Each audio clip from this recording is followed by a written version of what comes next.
What's going on, guys? Welcome back to another video.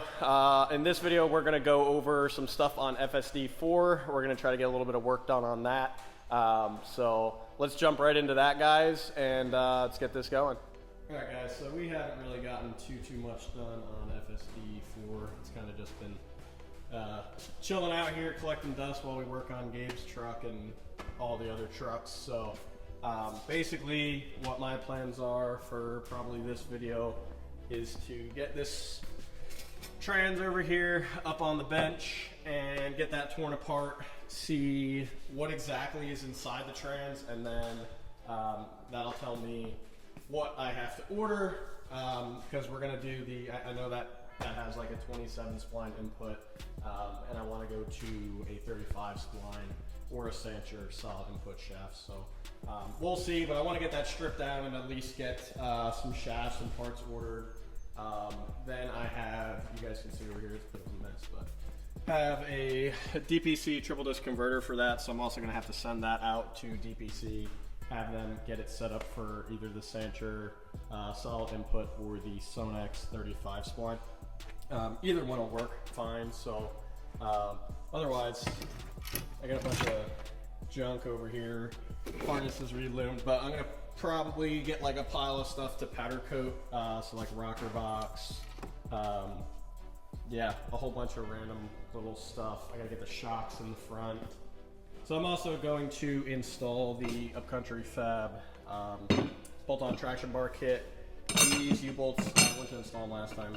They're too long because this truck is reverse leveled. So Alex over at Upcountry Fab got us some shorter U-bolts, so I can probably get those on today, as well as get the trans torn down and all that. So without further ado, guys, I'm going to stop talking, and I'd say we'll probably start with the trans and get the trans torn down, so I can see, you know, what's all inside there.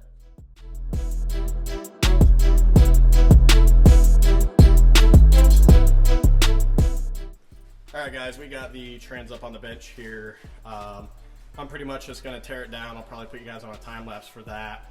If I find anything screwed up along the way, I'll probably show you guys. But yeah, I'm going to get this sucker torn down, see if there's any issues with it, and then at least we'll know, you know, what hard parts are in the trans, so then we can get, you know, better stuff ordered and go from there. So let's get to it.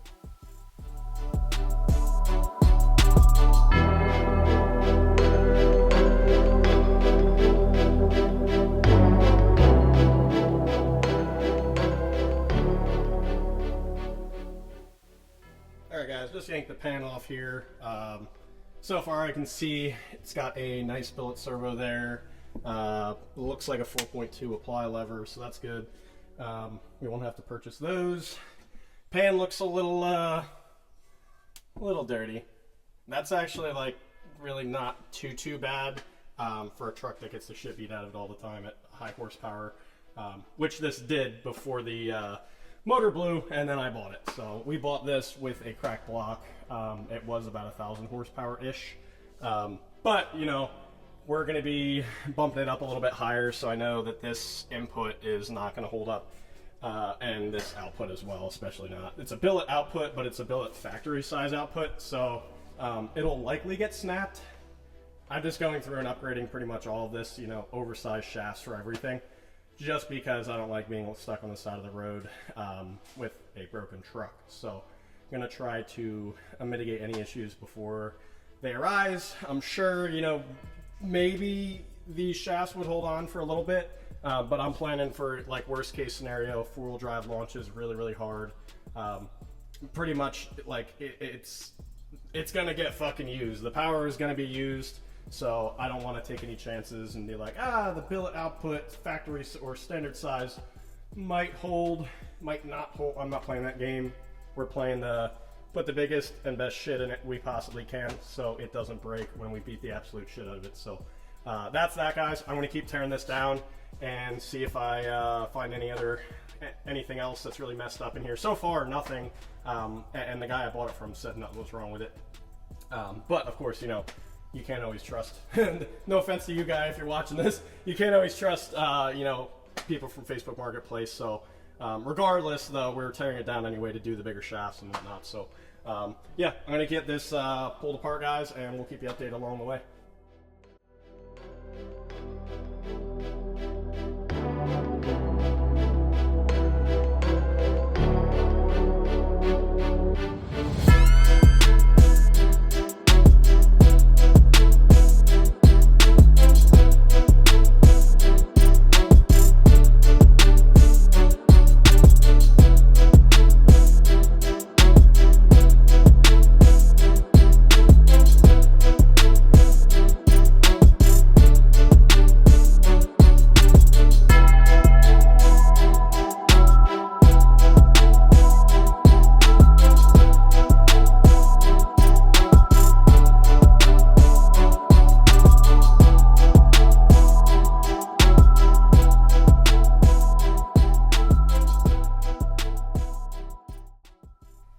guys, we got the trans torn down. Everything looks great. So I'm sure, actually, honestly, if I just put this trans in, made it up to an engine and everything, it probably would have been perfectly fine. So I don't see any issues in here. I didn't pull these clutch packs out, but that you would be able to tell if it was burned. I'm going to later on, but right now I just wanted to kind of get it apart, see if there was anything fucked up. There is not, so we're gonna get gaskets and everything ordered up, and then it looks like we have a billet input here, but again, it's a little bit smaller than what I want. It would maybe hold for a little bit, but probably not, because this thing's gonna get launched hard. Our direct clutch here already has this plate, which is basically machined. It's kind of the same type of deal we did with the 68 RFE. Basically just allows you to hold more clutches. So that's good. That's what we would use in every regular build. It does look like it has a billet intermediate, so I should be good on that. I'm not sure exactly which one it is, but it's not stock, so we should be good in that aspect. And then I didn't pull the output out yet. Once I have all the parts and everything, I'll go through and knock this out and that and do all the clutches while I'm there. I just trying to keep as much of it together as I can, because I'm gonna be waiting for parts for a week or two, and the less things that can get lost, the better. So, and it also aids when I go to reassemble and everything. You know, it's all fresh in your mind when you pull it all apart. So I'm sure you guys know, when you guys got tons and tons of little tiny pieces and parts and snap rings laid out all over, it's stuff goes missing sometimes. So trying to avoid that. So that's how that is. Otherwise, we had a billet accumulator piston, billet front servo here, and then the billet 4.2 apply lever. So all that looks good. That's what we'd want to run. So yeah, that's good, guys. I'm gonna get the oversized output ordered. Probably just gonna go to the 35 spline Sonax input, and then I just gotta send the converter to DPC, have that reinstalled, and then set up for the 35 spline input. Otherwise, everything else looks great. So I'm gonna get those parts ordered up here on Monday, and then get that stuff going. And now what I'm probably gonna do is install the Upcountry Fab traction bars. So I'm gonna hop right into that, guys, and yeah, keep crunching on it. All right, guys, just wanted to show you guys this real quick. This is a input shaft for our T-case. This is also an input shaft for a T-case. Basically, this one's obviously bigger than this one. This is the same thing that's in here right now. This is a billet standard size output, which, and then this is a billet standard size input. So as you can see, this shaft, it's probably, yeah, it looks like a 27 spline. That's compared to stock. So anyway, I just have those here, but I want to show you guys.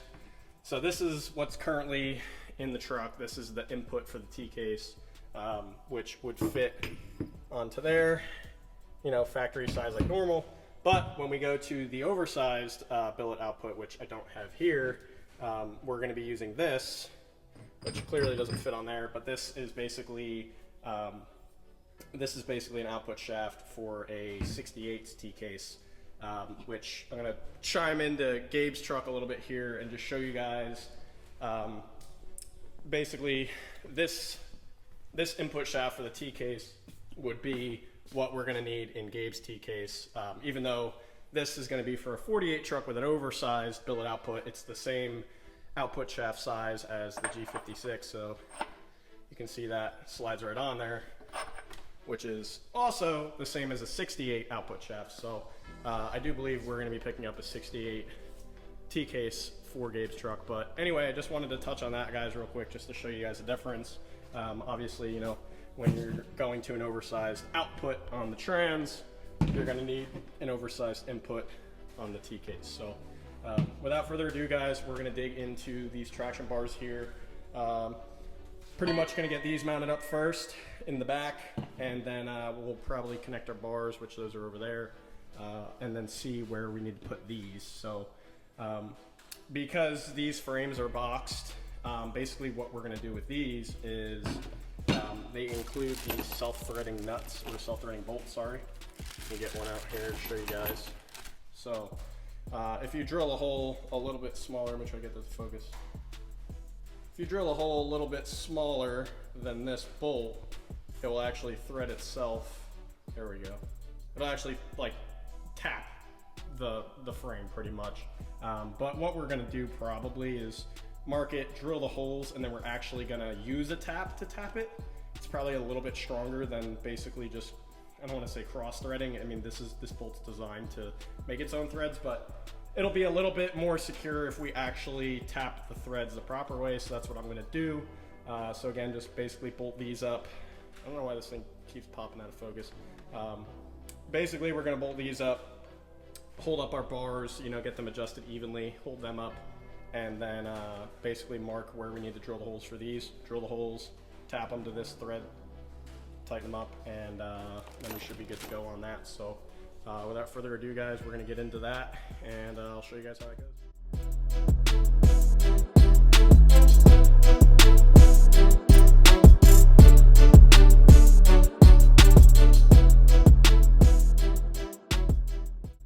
So basically we have our factory setup removed. We got our new top plate on with the U-bolts coming down.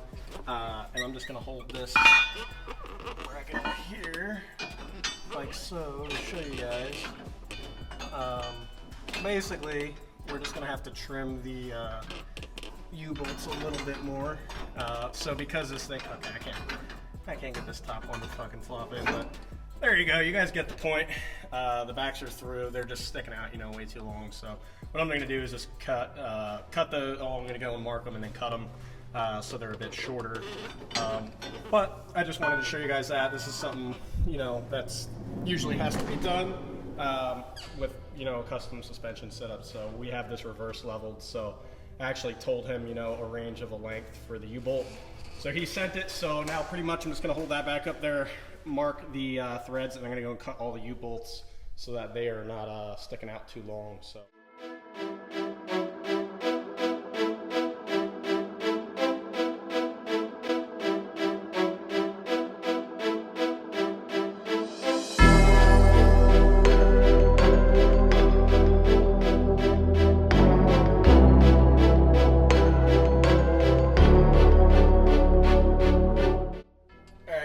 As you can see, we have our axle mount on. That's tightened down. I just did it with the impact, just evenly snugged them up until they were pretty tight. Once we're all done, I'll go through and torque them all. But now that that's up, basically what we're gonna do is get the actual traction bar in, and I'll show you guys how I'm gonna do that. And then basically, we're gonna come over to the frame over here, and that's where we're gonna have to drill and tap the holes for the front mount. And then after that, it's just torque those bolts, torque those U-bolts, and put our traction bar in, tighten that up, and yeah, that'll be it for this side. And then I'm just gonna go hop and do the other side, but I'm not gonna show you guys that because you guys don't really want to see it twice probably. So for the traction bar, I'm gonna put this bushing end in the back, and then this is gonna go up and be right up by the front mount on there. Basically, again, we're just gonna put this kind of in the middle of its travel so that we can loosen it if need be or tighten it if need be. So we'll get that adjusted up, chuck that bolt in there, and then we'll hold it up and we'll start marking the holes for the front bracket, and then we'll get those drilled and tapped. So this is pretty much what I was talking about, was to get that back bolt up, get this in about, you know, half of it out, half of it still in, so we have a little bit of adjustment. And then basically what we're gonna do is hold up our side bracket. That's gonna go up here like that, and then we're just gonna line up the hole, and I'll probably put the bolt through it, and then basically hold this up nice and tight, and we'll mark our holes. I'll probably just mark these two first, drill those, tap them, put the bolts in, and then I'll mark the ones underneath that go up, and we'll do those afterwards, just in case, you know, it's probably gonna pull a little bit once we put the bolts in, so I don't wanna drill all of them, put two in, and then have it, you know, pull a little bit and then not fit. So we'll knock these two out, and then we'll go down and we'll pop the rest once those are in. So.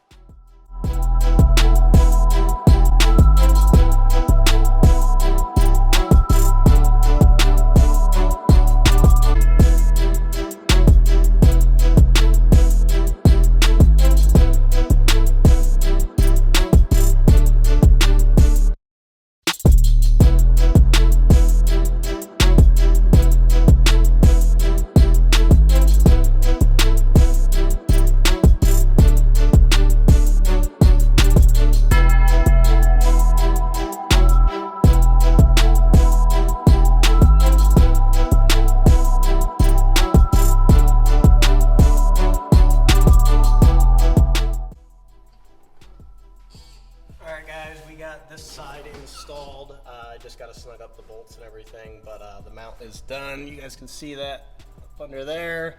Got all those drilled and tapped, so I'm gonna hop over to the other side, knock that out real quick. I'm not gonna video that. I gotta open this freaking door, guys.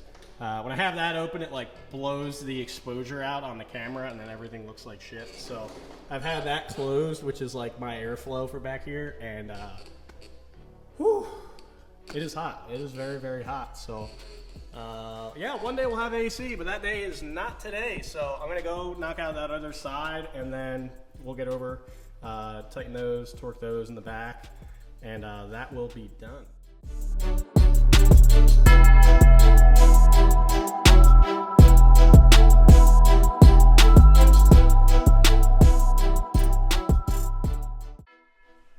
Alright guys, we got the traction bars wrapped up on both sides. Everything is torqued up.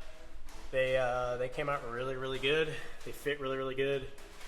And the quality is really, really good. So huge shout out to Alex at Upcountry Fab for getting us set up with this set of these for the giveaway truck. And again, this is definitely something we're gonna get listed up on the website, so you guys can have the option to buy it to get you entered to win not only this truck but all of our future giveaway trucks. So overall, super impressed with the quality. You don't come by quality stuff too often these days. It's kind of upsetting, but no, these are very, very, very well built, and happy to have them on here. They look really, really good. The powder coat matches perfectly. So Alex also getting us set up with a 3-link setup for the front.